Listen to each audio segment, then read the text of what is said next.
They mocked the human soldier. Moments later, the alien court fell silent. A hero's unexpected triumph. The shuttle docked at the Sovereign Ring with a soft, heavy thud. Jake Harlow felt it in his boots before he heard anything. He had been sitting quietly in the back row of the transport for the last 4 hours, doing nothing in particular. No music, no reading, no talking. Just sitting, looking out the small oval window at the stars going by, thinking about nothing important. He was a plain-looking man, medium height, lean, with short brown hair that had a few gray threads in it now. His face had the kind of lines that come not from age alone, but from years of being outdoors in harsh places. He was 38 years old. He had been a soldier for 20 of those years. His uniform was olive and gray, clean and pressed, nothing fancy about it. He had a small bag under the seat. That was everything he had brought for this trip.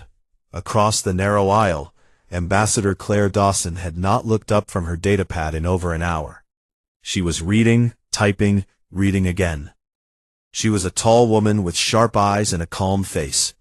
The kind of person who always looked like she knew exactly what she was doing, even when things were falling apart around her. Jake had worked near her once before, on a small border matter near the Vega corridor. She was good. He trusted her judgment. When the shuttle doors opened, they both stood and walked out into the docking corridor of the Sovereign Ring. Jake had seen large space stations before. He had lived on one for 7 months during his second posting. But the Sovereign Ring was something else entirely. It was enormous.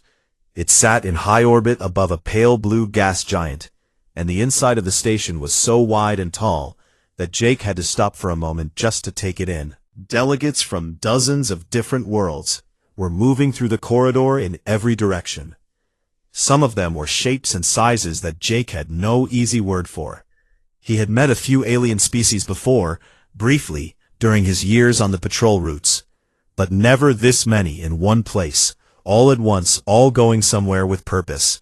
He kept his face even, and followed Claire. The conclave chamber was at the center of the ring, and it took them a good 10 minutes of walking to reach it. When the doors opened and Jake stepped inside, he felt the scale of it hit him in the chest. The room curved upward on all sides, like the inside of a bowl, with row after row of seating going up and up until the tiers were too high to see clearly. In the middle of the floor was a wide open space, and at the far end of it sat a raised platform where the presiding elder, Voss Erak, was already seated. He was tall, even sitting down, with dark skin that had a faint blue tint to it, and a face that looked like it had been deciding things for a very long time. The ceiling was a live image of the star system outside. Jake could see the gas giant below, turning slowly, its clouds moving in wide arcs. He looked at it for 2 seconds, then looked straight ahead and walked to the human delegation table. He pulled Claire's chair out for her. She sat down and opened her datapad. Jake stood behind and to the side of her, hands clasped behind his back, eyes forward. The laughter came from the right side of the chamber. It started low, almost like background noise, a rolling sound from the HFY delegation section. Jake did not look over. He had heard laughter directed at him before, in different places and for different reasons, and he had learned a long time ago that looking over was exactly what people who laughed like that wanted you to do. So he did not. Then Drail came over.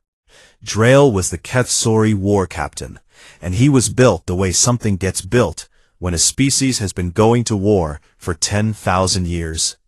He was close to 8 feet tall, wide across the shoulders, with dark gray plated skin, and eyes that were flat and bright at the same time. His ceremonial armor had marks on the chest plate that Jake recognized right away. Combat scoring, the kind of dents and cuts a soldier keeps on purpose to show what they have been through. Drail walked across the chamber floor slowly, with no hurry at all, the way a person walks when they have never once had a reason to rush, because nothing has ever made them feel unsafe. He stopped in front of Jake and looked him over. He took his time doing it, starting at the boots and going up, the way someone looks at something they are not impressed by. Then, he turned slightly to his aide, who was standing just behind him, and said something in HFY. His collar translator clicked on just long enough for the words to come through clearly. I expected something worth being afraid of. Two delegates at a nearby table laughed. A third made a low sound of amusement. Jake heard all of it. He stood completely still. His hands stayed behind his back. His face did not move. His eyes stayed forward, looking at nothing in particular, steady and unhurried. Drayle watched him for one more second, then turned and walked back to his section without another word. The laughter settled and faded. The session began. Vosarak spoke, and the translation system turned his words into flat, clear standard. He laid out the charge without decoration. A human military vessel, the Carson, had fired on a HFY diplomatic convoy in the Outer Vale 2 months ago. 3 HFY crew members had been injured. The HFY had brought the case to the Conclave and called it an act of unprovoked aggression. If the Conclave found humanity guilty, the penalty was clear. All human presence in the Outer Vale territories would be ended, and the Sol system itself would be placed under a closed quarantine for no fewer than 30 standard years. No travel in, no travel out. Humanity sealed off from the rest of the galaxy like something dangerous that needed to be contained. 30 years. Jake kept his breathing slow and even. Claire stood and gave humanity's opening defense. She was composed and precise. She walked through the navigation logs of the Carson, the communications records from that day, and the patrol protocols the crew had been following. The HFY convoy, she explained, had been traveling through a contested corridor with its diplomatic identification markers turned off. The Carson's crew had seen an unregistered armed vessel and had responded exactly as their training required. It was not aggression. It was protocol. Then the HFY legal representative stood and began taking the argument apart, piece by piece, using sections of conclave law that applied to human military conduct, technical rules that were binding on humanity as a member species, but that no human soldier had ever been trained on. Claire's case was solid, but the procedural ground it stood on kept being cut away, point by point, with a smooth efficiency that told Jake these people had done this many times before. When the HFY representative sat down, Drayle stood. He spoke directly to Vosarak. He was formal, but there was a satisfaction in his voice that he did not bother to hide. He called for a motion to invoke the Veth, an ancient conclave protocol that required a military representative to stand before the full chamber and be formally assessed for legitimacy. He gestured toward Jake as he said it. 4 delegations raised their hands before Drayle had even finished speaking. The motion passed without debate. Vosarak looked at Jake. His expression carried no cruelty and no warmth. He told Jake that he would be required to appear before the chamber the following session cycle and undergo the full Veth protocol. His conduct during the assessment would be entered into the official record and would carry direct weight in the Conclave's final ruling on humanity's right to exist in the Outer Vale at all. Jake looked back at Vosarak and gave one short, quiet nod. As they walked out of the chamber after the session closed, a delegate from a species Jake did not recognize leaned toward a companion and said something that the translator rendered loosely as, "It will not last the first hour." The wide corridor stretched out ahead of him, and he followed it, step by step, the same way he had always moved through hard places, one foot in front of the other. That was all it ever was. They mocked the human soldier. Moments later, the alien court fell silent. A hero's unexpected triumph. The human delegation quarters were small and plain. 2 rooms, a narrow corridor between them, a viewport on the far wall that looked out at the gas giant below. The light coming through was pale and blue and constant, the kind of light that does not feel like day or night, but something in between. Claire was already at the table when Jake came back from washing up. She had 3 datapads open in front of her, and a 4th in her hand. Her jacket was off, her sleeves rolled up, and she had the focused, slightly distant look of someone who was working on 7 problems at the same time, and refusing to let any of them win. Jake poured 2 cups of something hot from the small unit on the counter. The station's supply system called it coffee. It was not really coffee. It was close enough. He set 1 cup near Claire's elbow without saying anything, and sat down across from her with his own. Claire did not look up. "There are 12 procedural challenges I can file against the VEF motion," she said. "Some of them are weak. 3 of them have real legs. I can probably delay the assessment by 2 or 3 cycles if I push all of them at once." Jake drank his not coffee. "And after the delays? After the delays, the VEF still happens." She finally looked up. "I want you to know that you do not have to do this, Jake. I can file everything I have and run the clock as long as possible. It might not win us the case, but it keeps you out of that chamber floor." Jake looked at her for a moment. "Get some sleep, Claire," he said. She looked like she wanted to argue. Then she looked at his face and decided against it. She turned back to her datapads. Jake took his cup to the viewport and stood there, looking out at the gas giant. It was a beautiful thing, in an indifferent sort of way. The clouds moved across its surface in slow, wide bands, pale yellow and white, and a deep burnt orange near the equator. It did not know or care that a man was standing in a small room looking at it. Jake appreciated that about it. His datapad buzzed on the table behind him. He went back and picked it up. It was Amber Fields, calling from the human transport ship docked on the outer arm of the Sovereign Ring. She was his comms officer, 26 years old, from somewhere in Ohio. She was good at her job in the specific way that very organized people are good at things.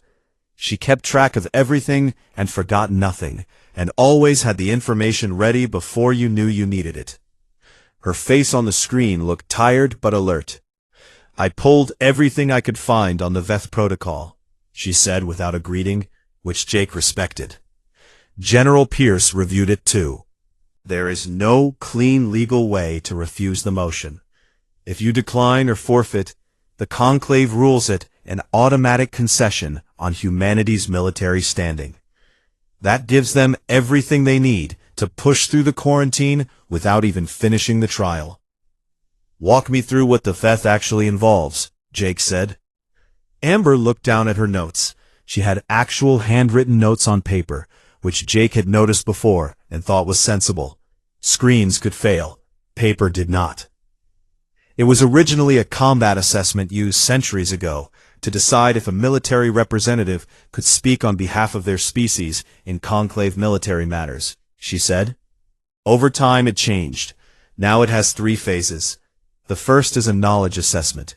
Examiners from the conclave ask questions about military doctrine, tactics, and conclave engagement law. The second phase is what they call environmental pressure.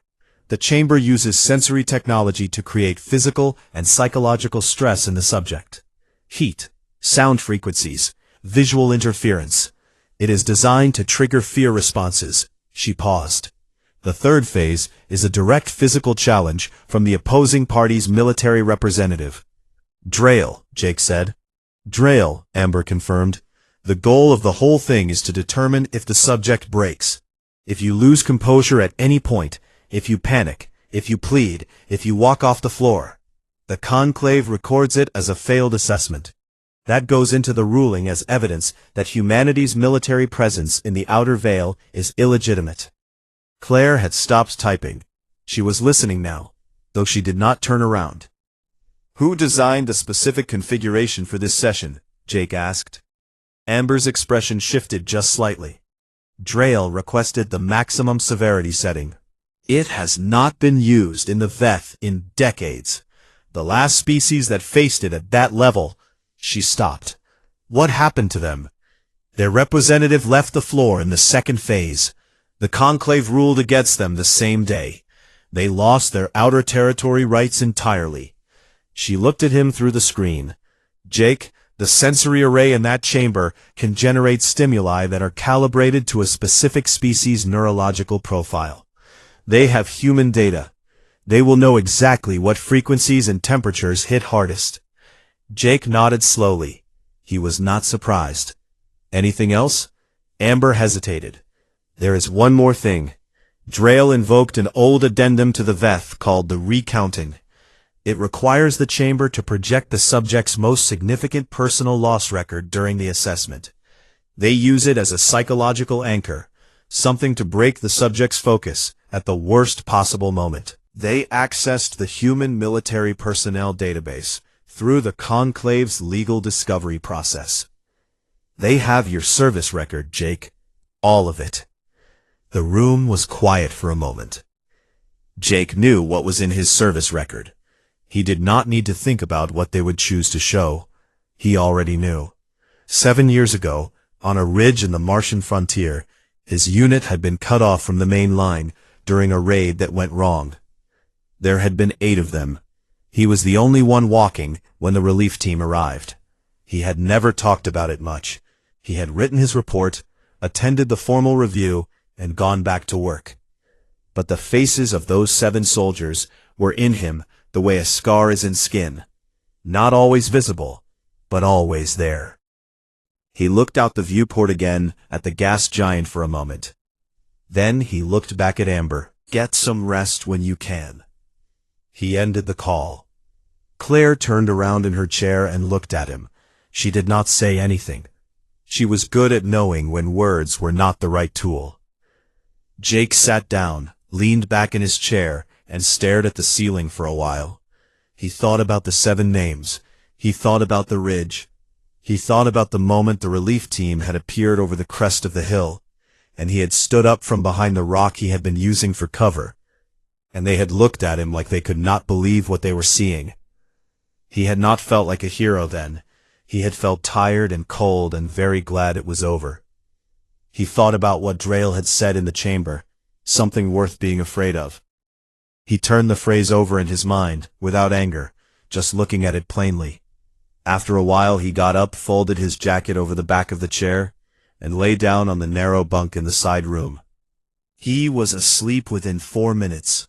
In the main room, Claire looked at the closed door for a long moment. Then she turned back to her datapads and kept working. But her hands were slightly less tense than they had been before. Somewhere on the other side of the Sovereign Ring, in the Kethsori delegation suite, Drayle was still awake. He was reviewing the human soldier's file again. He had expected to feel satisfied. Instead, he felt something he could not quite name. A faint, irritating sense, like a stone in a boot, that he might be missing something. He dismissed the feeling and closed the file. They mocked the human soldier. Moments later, the alien court fell silent. A hero's unexpected triumph. The chamber was fuller than it had been the day before. Word had moved fast through the Sovereign Ring overnight. By the time the session doors opened, the upper observation tiers were packed with delegates who had no direct business in the case at all. They had come to watch. The session was also being broadcast on 47 interstellar relay networks across the outer veil and beyond. Somewhere out there, on stations and ships and distant worlds, other eyes were tuned in. Jake walked in alone. Claire had offered to walk beside him.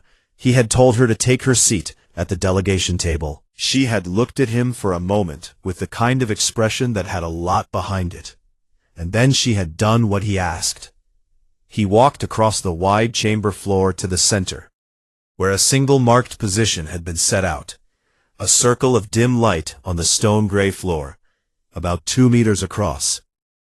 He stepped into it and stood still. He put his hands behind his back. He looked at Vosarek on the raised platform at the far end of the room. The noise in the chamber faded down to almost nothing. Vosarek spoke.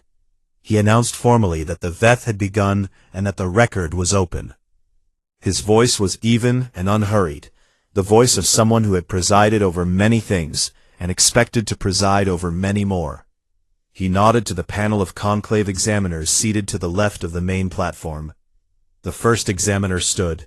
He was thin and pale, with long fingers that he folded together on the table in front of him. He began asking questions.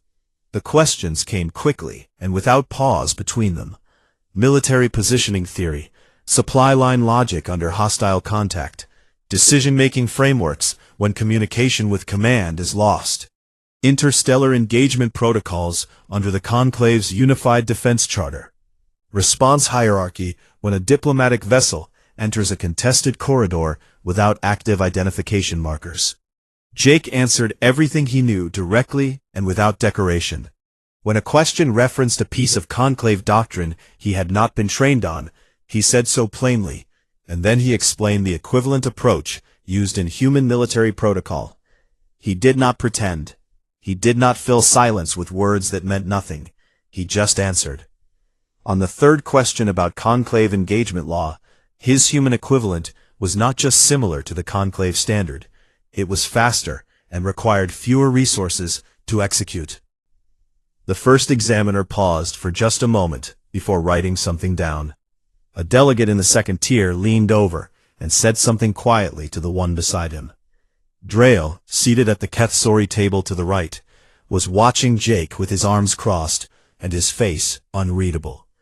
The knowledge phase ended after 20 minutes. The first examiner sat down. There was a short pause, and then a low hum began to build in the walls of the chamber. The sensory array was activating. Jake had been told about this. He had thought about it the night before, lying on his bunk, and he had decided that thinking about it further was not useful. He knew what was coming. He could not stop it from coming. The only thing he could do was stand in it. The heat arrived first. It was not gradual. It stepped up sharply, like walking out of a cool building into the middle of a summer afternoon, except it kept going past that. The air around him grew thick and close. His uniform, which had been comfortable, now felt heavy against his skin. Then the sound came. It was not a sound you could point to or name. It was more like a pressure behind the ears, a low frequency that sat just below the range of clear hearing, but pushed at something deeper than that. Jake had experienced something similar once before, during a training exercise that used disorientation technology. He remembered what it felt like, a slow pulling sensation, like the floor was slightly less reliable than it looked. He breathed in through his nose, slowly, and out through his mouth. He kept his feet where they were. Then the visual interference began. At the edges of his vision, shapes moved. Not clearly, just at the corner of the eye, just past the point where you could look directly at them. His brain kept trying to turn toward them, the way a brain always tries to look at movement, and he kept choosing not to. He fixed his gaze on Vossarak and held it there like an anchor. The technician running the array from a station near the left wall was watching his instruments carefully. The readings showed that the human's physiological stress markers were activating. Heart rate climbing, skin temperature response, the small chemical signals that a body sends when it is afraid. But then, alongside those readings, other signals appeared that the technician had not seen before in any Veth subject. A rhythmic suppression pattern, regular and deliberate. The fear responses were rising and then being brought back down, over and over, in a steady, controlled cycle, like someone doing it on purpose. He looked at his supervisor. His supervisor looked at the readings, then at Jake, then back at the readings. The array intensity climbed to its maximum setting. Jake's jaw tightened. A small bead of sweat moved down the side of his face. His hands, behind his back, pressed together slightly harder. But his feet did not move. His eyes did not leave the platform. His breathing stayed slow. The chamber had gone almost completely silent. Several delegates, who had been talking quietly among themselves in the upper tiers, had stopped. The laughter that had filled the room the day before was entirely gone. In its place was something else, a stillness that had weight to it. Then Drayle stood up. He walked to the center of the floor and looked at Vos Arak. He invoked the recounting in a formal, clear voice, citing the exact addendum number from the VET protocol. He had the right to do it. The addendum had been approved as part of the session configuration the night before. Vos Arak nodded. The projection system above the chamber floor activated. The images appeared 30 feet high, the ridge on the Martian frontier, the wide gray-red landscape under a pale sky, and the faces, 7 of them, clear and large, each one with a name below it. Soldiers from Jake's unit, his people, the ones who had not come back from that ridge 7 years ago. The chamber looked at the projection. Then the chamber looked at Jake. Jake looked at the faces. He stood in the heat and the noise and the pulling at the edges of his vision. And he looked at each face, one by one, the way you look at something you have carried with you for a long time. He did not flinch. He did not look away. After a long moment, he spoke. His voice was quiet and steady, and it carried clearly through the silent chamber. He said their names, all 7 of them, from memory, in the order they had fallen. He did not look at the projection for the names. He had always known them. He spoke the last name and then was quiet again. No one in the chamber made a sound.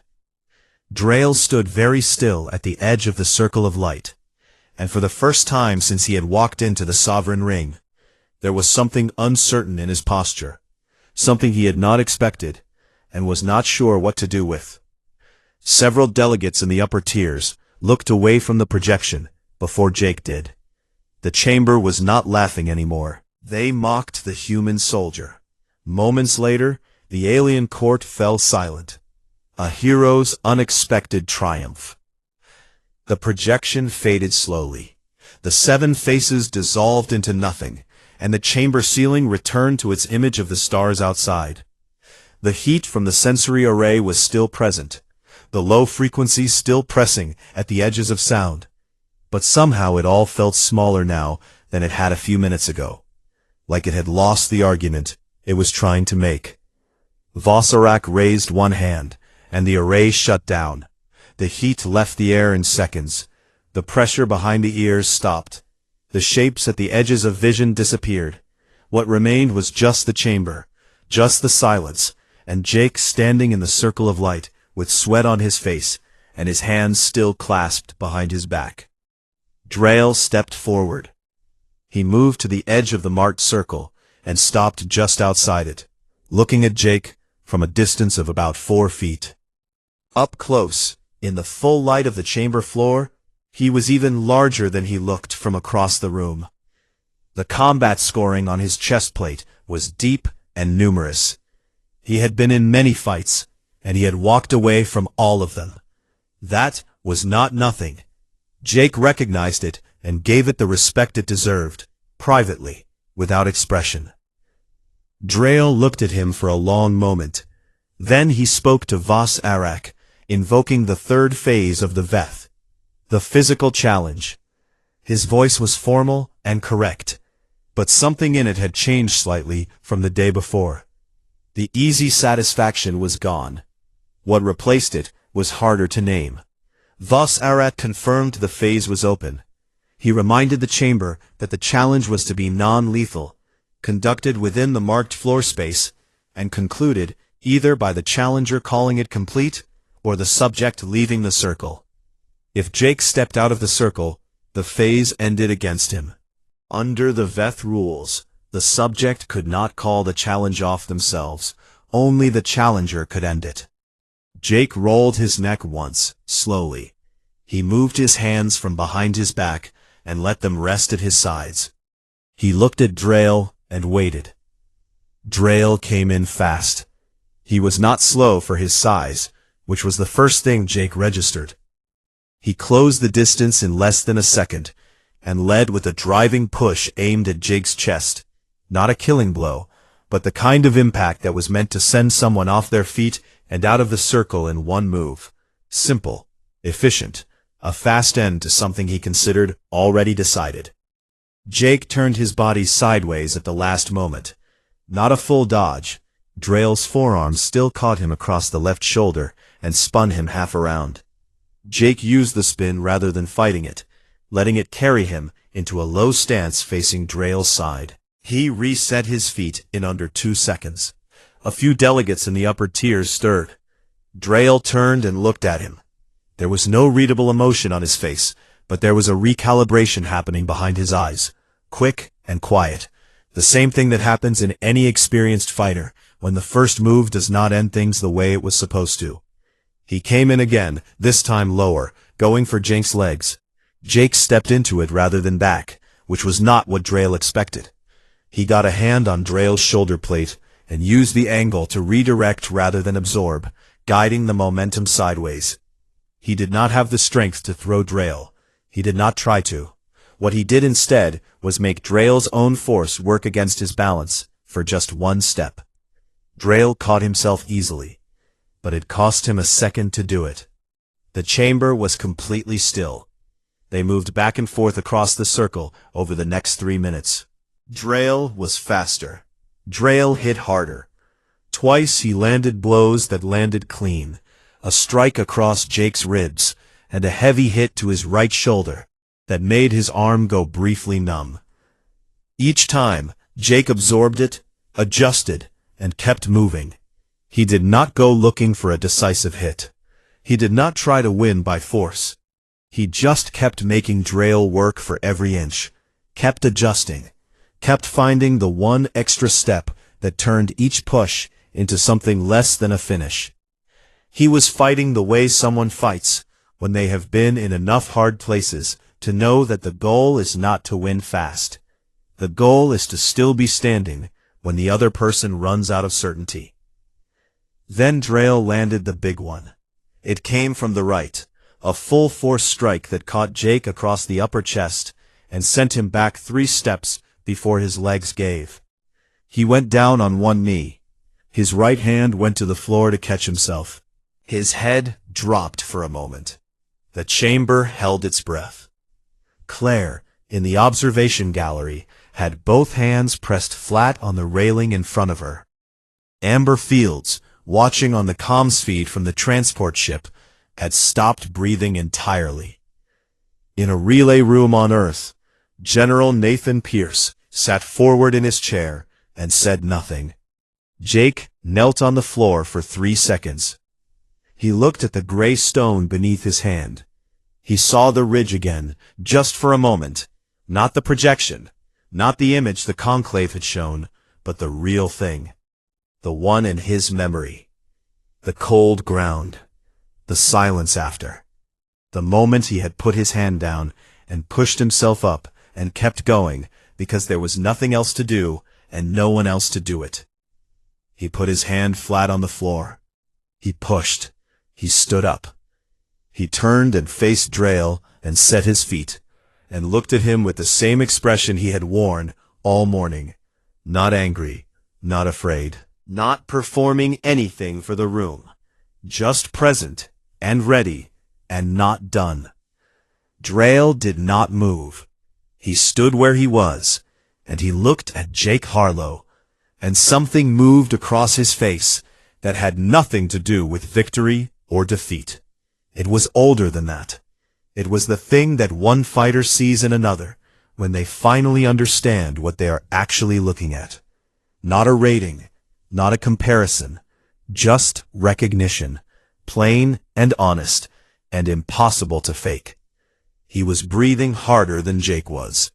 Drail turned his head and looked at Voss Arak. He was quiet for a moment. Then he said in a voice that the whole chamber could hear that the challenge was complete. He turned and walked back to his seat. He did not look at the gallery. He did not look at his aide. He sat down and put his hands on the table in front of him and looked straight ahead at nothing. The chamber remained completely silent. Voss Arak looked at Jake. He did not smile. His kind did not smile. But he inclined his head, just slightly, in a gesture that the oldest conclave records described as one peer acknowledging another. Jake straightened his jacket collar. He walked back to the human delegation table and sat down beside Claire. His lip was split. His right shoulder ached deeply. One eye had started to swell at the outer corner. Claire looked at him. He looked back at her. Neither of them said a word. There was nothing that needed saying. In the upper tiers, a young Theran delegate named Ceres raised his hands and brought them together, slowly, in an awkward imitation of a gesture he had seen humans use.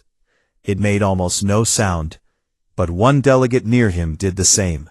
Then another, small, careful, deliberate. Not a roar, not a celebration. Something quieter than that, and heavier.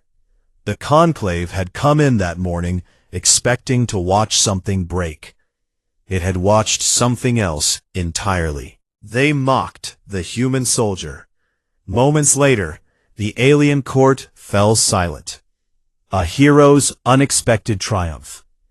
Vasarak closed the session shortly after the challenge ended. He did not give a ruling. He did not explain what would happen next. He simply said that the conclave would deliberate and that all parties were to remain on the sovereign ring until a verdict was ready. Then he stood, and the chamber began to empty. It emptied differently than it had filled. People came in loud and curious and left quiet. Delegates who had been talking in groups since they arrived moved out in ones and twos without much conversation. A few of them looked back at the chamber floor as they went, at the circle of light where Jake had stood, as if they were checking whether something was still there. Jake and Claire walked back to the delegation quarters without speaking. Jake moved carefully. His shoulder was stiff, and the eye that had started swelling in the chamber had continued doing so, and was now nearly half closed. Claire walked at his pace, without making a point of it. When they got back to the quarters, Jake sat down in the chair near the viewport, and Claire went directly to the small medical kit on the shelf near the door. She came back and held out a cold compress without asking. Jake took it and pressed it against his eye, and looked out at the gas giant. The clouds were still moving in their slow, wide arcs. The pale blue light came through the viewport the same as it always had. Nothing out there had changed. Amber called within a few minutes. When her face appeared on the screen, she looked like someone who had just been holding their breath for a long time, and had only recently been able to stop. She did not say anything immediately. She just looked at him. "I'm all right," Jake said. "I could see that." She paused. General Pierce watched the whole thing from the relay room. He has not said much since the challenge ended. His aide told me he just sat there for a while after Drail called it complete. Just sat there, looking at the screen. Jake nodded slowly. He could picture it. Nathan Pierce was not a man who showed a great deal on his face, but he was a man who felt things deeply and processed them quietly. Jake had served under him for 3 years and knew the shape of his silences. "We wait now," Jake said. "We wait," Amber agreed. "I'll keep the line open." The deliberation took 6 hours. Jake spent most of those hours doing ordinary things. He ate a meal that the station's food system produced from what it knew about human nutritional requirements. It was not very good, but it was adequate. He read through a field manual on his datapad, one he had already memorized years ago, but found useful to revisit the way some people revisit a familiar route. Not to learn anything new, but because the familiarity itself was steady and grounding. After a while, he fell asleep in his chair, with the datapad on the table beside him, and the cold compress still loosely in his hand. Claire worked. She always worked. She filed 2 of her procedural challenges anyway. Not because they would change anything now, but because the record mattered, and she was the kind of person who finished what she started. At some point she looked over at Jake, asleep in his chair, and sat there for a moment just looking, the way you look at something that has surprised you and that you are still sorting out what to make of it. She turned back to her datapads and kept working. When the summons came, they walked back to the chamber together. It was quieter now than it had been at any point during the session. Most of the visiting delegates from other cases had gone. The observation tiers were less full. The people who remained were the ones who had direct stakes in the ruling, and they sat in their sections without much movement or noise. Drayle was already at the HFY table when Jake and Claire came in. He did not look over when they entered. He was sitting straight, both hands flat on the table, looking at the platform. His aide was beside him, also quiet. The easy, loud energy that the HFY section had carried for the entire first day of the session was entirely gone. What remained was simply two beings sitting and waiting for something to be decided. Vos Arak entered and took his seat on the platform. He looked across the chamber for a moment, in the way that someone looks when they are making sure everyone who needs to be present is present. Then he began. He spoke for several minutes, laying out the conclave's deliberation in formal terms. The evidence reviewed, the protocols observed, the weight given to different aspects of the assessment. His voice was level and slow. Jake listened and kept his face neutral. Then Vos Arak reached the ruling itself. The evidence regarding the Outer Veil incident, he said, was insufficient to support a finding of deliberate aggression. The case against humanity was suspended, pending an independent review by a neutral conclave panel. The proposed quarantine of the Sol system was tabled indefinitely. Claire's pen stopped moving on her notepad.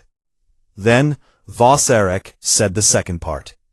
By a narrow but binding vote, the conclave was formally granting humanity provisional representation rights in the Outer Veil territories. Not a removal of human presence, an expansion of it. Recognized, on record. The chamber was very still. Jake looked at the surface of the table in front of him for a moment. He breathed in slowly through his nose and out through his mouth. Then he looked back up at the platform. Vos Arak's eyes moved to Jake. His face did not change in any way that could be easily described, but he inclined his head, the same slow and deliberate motion he had made after the challenge ended, once and clearly directed at Jake.